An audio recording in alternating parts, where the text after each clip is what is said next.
दोस्तों, आज एजबेस्टन के मैदान पर इंडिया और इंग्लैंड के बीच दूसरे टेस्ट का पहला दिन खेला गया और आज का दिन रोमांच, ड्रामे, थ्रिल, एक्शन से भरपूर देखने को मिला। भारत के बल्लेबाजों की तूफानी बल्लेबाजी देखने को मिली। तो ऐसे में आज हम आपको इस वीडियो में बताएंगे आज के दिन का पूरा रोमांचक हाइलाइट्स। तो ऐसे में आप इस वीडियो को अंत तक ज़रूर देखिएगा और अगर आप भी टीम इंडिया के फ़ैन हैं तो आप इस वीडियो को एक लाइक ज़रूर कर लीजिएगा। इस वीडियो का लाइक टारगेट 1000 लाइक्स का है। दोस्तों, दूसरे टेस्ट मैच का आगाज हुआ इंग्लैंड के ऐतिहासिक एजबेस्टन मैदान से और इसी मैदान पर टीम इंडिया और इंग्लैंड की टक्कर ने पहले ही दिन से रोमांच पैदा कर दिया। भारत ने टॉस जीतकर पहले बल्लेबाजी करने का फैसला किया, जो दिखाता है कि कप्तान और टीम मैनेजमेंट पिच की कंडीशन को लेकर आत्मविश्वास में थे। लेकिन सबसे पहले बात करते हैं टीम इंडिया की प्लेइंग 11 की। आज के मुकाबले में 3 बड़े बदलाव देखने को मिले। करुण नायर, शार्दुल ठाकुर और जसप्रीत बुमराह को टीम से बाहर किया गया। बुमराह को इस मुकाबले के लिए आराम दिया गया, जो थोड़ा चौंकाने वाला जरूर था, लेकिन लंबे सीजन को देखते हुए यह एक रणनीतिक निर्णय माना जा सकता है। इनकी जगह टीम में शामिल किए गए ध्रुव जुरैल, नीतीश कुमार रेड्डी और अर्शदीप सिंह। वहीं इंग्लैंड की टीम के लिए सबसे बड़ी खबर थी जोफ्रा आर्चर की वापसी।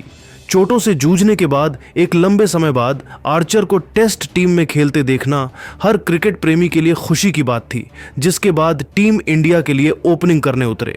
भारत की ओर से 2 बेहतरीन बल्लेबाज के एल राहुल और यशस्वी जायसवाल दोनों बल्लेबाजों पर एक ठोस और स्थिर शुरुआत देने की जिम्मेदारी थी और उन्होंने शुरुआत में वही किया।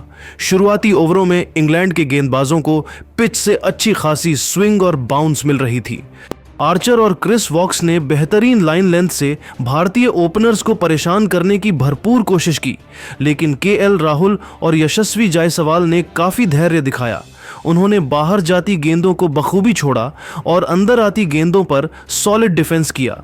पहले 10 ओवर तक स्कोरबोर्ड थोड़ा धीमा जरूर था। टीम इंडिया के खाते में सिर्फ 25 रन थे, लेकिन विकेट सुरक्षित थे। इसके बाद धीरे धीरे भारत की पारी ने रफ्तार पकड़ी। यशस्वी जायसवाल अब अपने असली अंदाज में आ चुके थे। बेन स्टोक्स के एक ओवर में उन्होंने लगातार 3 चौके जड़ दिए। एक खूबसूरत कवर ड्राइव, एक दमदार स्ट्रेट ड्राइव और फिर एक शानदार पुल शॉट। पूरे मैदान में भारतीय फैंस खुशी से झूम उठे कि एल राहुल भी पीछे नहीं रहे। उन्होंने अपनी क्लासिक टेक्निक के दम पर बाहर की गेंदों को बखूबी टाइम किया और शानदार कवर ड्राइव से चौके लगाए। टीम इंडिया का स्कोर अब 50 रन के पार पहुंच चुका था और ऐसा लग रहा था जैसे भारत एक बड़े स्कोर की ओर बढ़ रहा है। लेकिन क्रिकेट की खूबसूरती यही है कि यह खेल कभी भी रुख बदल सकता है।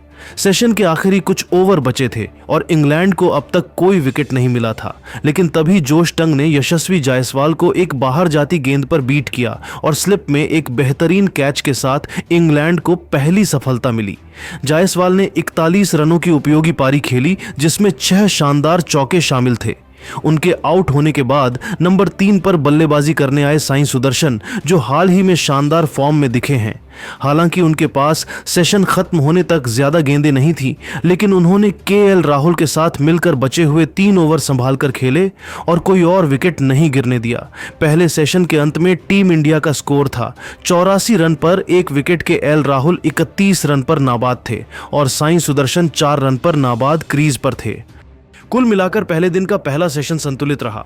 भारत ने शुरुआती मुश्किल परिस्थितियों को बखूबी संभाला, विकेटों की कीमत को समझा और बाद में मौका मिलते ही रन भी बनाए। इंग्लैंड की गेंदबाजी में धार तो थी, लेकिन भारतीय बल्लेबाजों का संयम काबिल तारीफ रहा। अब बारी थी दोपहर के सेशन की, जिसके बाद जैसे ही लंच ब्रेक खत्म हुआ, एक बार फिर मैदान पर लौटे। टीम इंडिया के 2 खतरनाक बल्लेबाज के एल राहुल और साई सुदर्शन पहले सेशन में एक मजबूत नींव रख चुके। दोनों बल्लेबाजों के इरादे अब और भी ज्यादा साफ नजर आ रहे थे। अब समय था उस नींव पर मजबूत इमारत खड़ी करने का। दूसरे सेशन की शुरुआत में ही दोनों बल्लेबाजों ने अटैकिंग रुख अपनाया, खासकर साई सुदर्शन, जिनकी बॉडी लैंग्वेज से लग रहा था कि आज वो किसी भी मौके को हाथ से नहीं जाने देंगे। उनके स्ट्रोक्स में आत्मविश्वास था और टाइमिंग शानदार। वहीं के एल राहुल अपने अनुभव और क्लासिक बैटिंग के साथ हर गेंदबाज को सोचने पर मजबूर कर रहे थे। भारत का स्कोर जल्द ही 100 रन के पार पहुंच गया और अब दबाव शिफ्ट हो चुका था इंग्लैंड की ओर, क्योंकि पिच अब थोड़ी सूख चुकी थी और आसमान से निकलती धूप बल्लेबाजों के लिए अनुकूल माहौल बना रही थी। गेंद अब उतनी मूव नहीं कर रही थी जितनी पहले सेशन में कर रही थी। केएल राहुल ने जैसे ही यह महसूस किया, उन्होंने इंग्लैंड के स्पिनर सोहेब बशीर पर धावा बोल दिया। एक ही ओवर में उन्होंने 4 अलग अलग दिशाओं में चौके लगाकर दर्शकों को झूमने पर मजबूर कर दिया। कोई कवर ड्राइव, कोई स्वीप, कोई स्ट्रेट शॉट, हर एक शॉट में क्लास झलक रही थी। उसी ओवर में उन्होंने अपना अर्धशतक भी पूरा कर लिया और भारत की कमान पूरी तरह से अपने हाथ में ले ली। दूसरी तरफ साई सुदर्शन भी अब पूरे फॉर्म में आ चुके थे। राहुल के साथ उनकी अर्धशतकीय साझेदारी पूरी हुई और ऐसा लग रहा था जैसे दोनों बल्लेबाज इस पिच पर किसी तरह का खतरा महसूस नहीं कर रहे थे। साई की फुटवर्क और राहुल की तकनीक ने इंग्लैंड के गेंदबाजों को पूरी तरह से बैकफुट पर डाल दिया था, लेकिन तभी मैच ने एक बार फिर करवट ली। बेन स्टोक्स, जो अपनी चालाकी और माइंड गेम्स के लिए जाने जाते हैं, उन्होंने साई सुदर्शन के खिलाफ एक ट्रैप बिछाया। उन्होंने फील्ड में लेग स्लिप लगाया और गेंद को उसी दिशा में पिच कराया जहां से बैट से लगकर गेंद बंड डकेट के हाथों में समा गई और बस टीम इंडिया को मिला। दूसरा झटका साई सुदर्शन ने 40 रन की शानदार पारी खेली। यह भले ही अर्धशतक से थोड़ी कम थी, लेकिन उन्होंने दिखा दिया कि उनमें टेस्ट क्रिकेट का टेम्परामेंट है। इस विकेट के साथ भारत का स्कोर हो गया 146 रन पर 2 विकेट अब बारी थी। कप्तान शुभमन गिल की गिल क्रीज पर आए और आते ही एक शानदार चौका जड़ दिया, जैसे वह गेंदबाजों को बता रहे हो, मैं यहां रुकने आया हूं। उनके बैट से निकला वो कवर ड्राइव इतना सटीक और खूबसूरत था कि कमेंट्री बॉक्स से भी वाह वाह की आवाजें आने लगी। गिल और राहुल के बीच का तालमेल भी शानदार दिखा। दोनों के बीच रनिंग बिटवीन द विकेट लाजवाब थी। राहुल अब तक सेट हो चुके थे और उनके स्ट्रोक्स में निखार आ चुका था। वहीं गिल धीरे धीरे अपने आत्मविश्वास के साथ पिच पर टिकते जा रहे थे। फास्ट बॉलिंग के खिलाफ उनका डिफेंस काफी ठोस दिखा और स्पिन के खिलाफ तो वो पिच पर नाचते नजर आए। कदमों का इस्तेमाल करते हुए उन्होंने 2 शानदार ड्राइव्स भी निकाली। जैसे जैसे सेशन अपने अंत की ओर बढ़ा, दोनों बल्लेबाजों ने अपनी अप्रोच को थोड़ा बदलकर डिफेंसिव मोड में डाल दिया। अब फोकस था विकेट बचाना और टिके रहना। सिंगल डबल लेकर स्कोर को आगे बढ़ाया और किसी भी तरह का अनावश्यक रिस्क नहीं लिया। सेशन के अंत तक टीम इंडिया का स्कोर हो चुका था 188 रन पर। 2 विकेट के एल राहुल 88 रन पर नाबाद थे और गिल ने भी 24 रन जोड़ लिए थे। दूसरे सेशन में भारत ने न सिर्फ विकेट्स बचाए बल्कि इंग्लैंड पर मानसिक दबाव भी बनाया।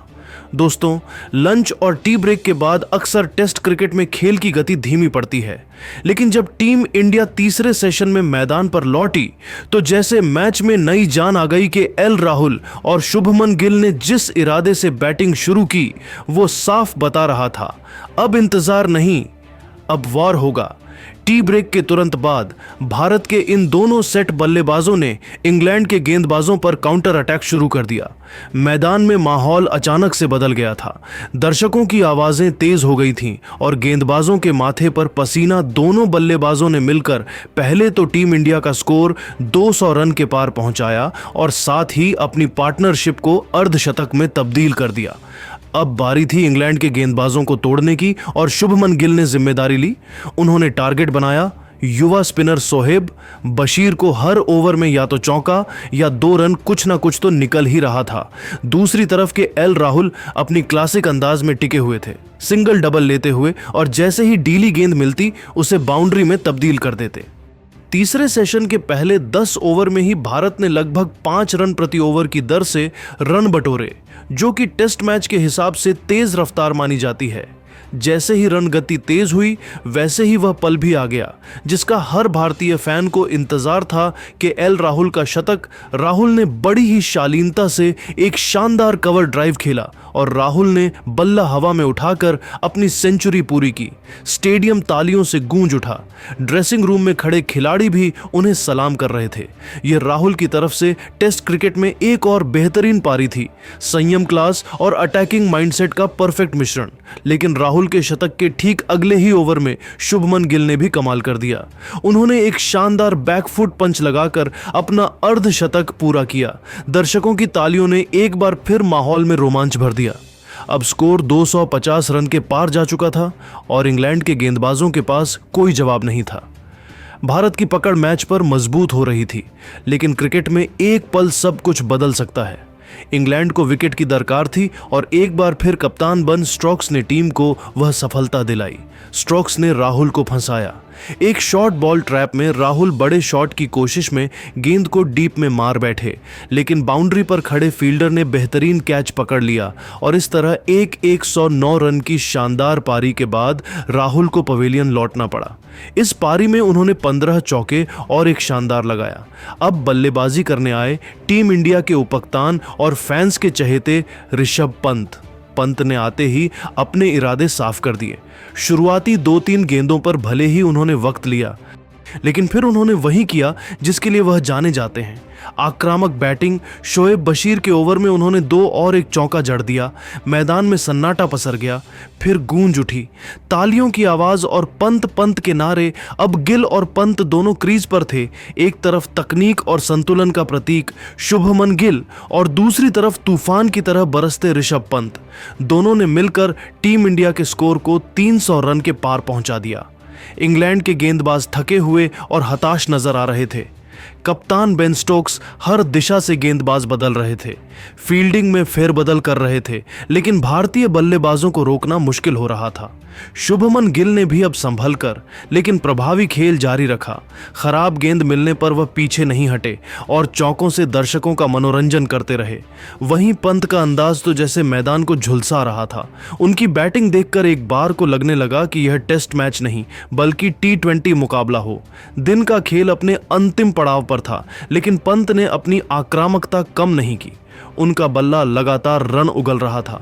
दूसरी ओर गिल का संयम भी देखने लायक था और जब स्टंप्स की घड़ी आई तब टीम इंडिया के स्कोर बोर्ड पर चमक रहे थे। 331 रन 3 विकेट के नुकसान पर KL राहुल के आउट होने के बाद जो मंच तैयार हुआ था उसे पंत और गिल ने बखूबी संभाला। इस वक्त शुभमन गिल 74 रन पर नाबाद हैं, जबकि ऋषभ पंत 42 रन बनाकर क्रीज पर डटे हुए हैं। तो दोस्तों, अब सबसे बड़ा सवाल यह है कि क्या भारत यहां से 500 तक का स्कोर खड़ा कर सकता है? क्या पंत बनाएंगे शतक? क्या गिल अपनी कप्तानी पारी को 3 अंकों में बदलेंगे?